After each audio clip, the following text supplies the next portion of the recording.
Good morning guys, जय श्री कृष्ण, राम राम। स्वागत है आज नवा व्लॉग में। आज सवार में जैनीश भट्टी खरी जो मोटो काका भट्टी खरी जा बंको जैनीश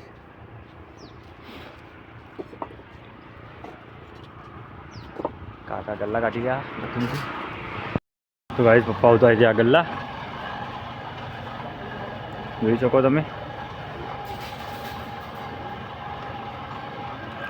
આપણે બધા આજના ઉતારેલા ગલ્લા, આપણે આ કાલના ઉતારેલા ગલ્લા,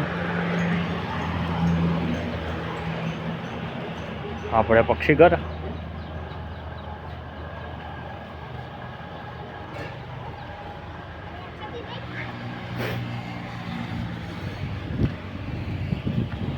ઘોડો કાકો બધું કવા બહાર કાઢા। हो गया बंका जैनीश। तो गाइस हवे आपणे गाड़ी में गल्ला भरवाना, पप्पा माल हालवा जवाना था। आपणे बधा गल्ला आपणे गाड़ी में भरवाना, जा पड्या। गाइस गल्ला भरवाना चालू है। जैनीश गल्ला हाले, काको गल्ला लावा बहार थी।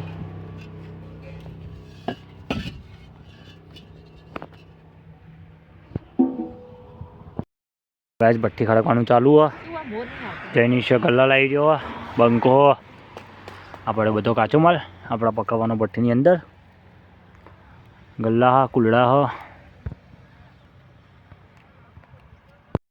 गाइस भट्टी पकाववानुं चालू है। खड़के जी अंधारू थई गयुं।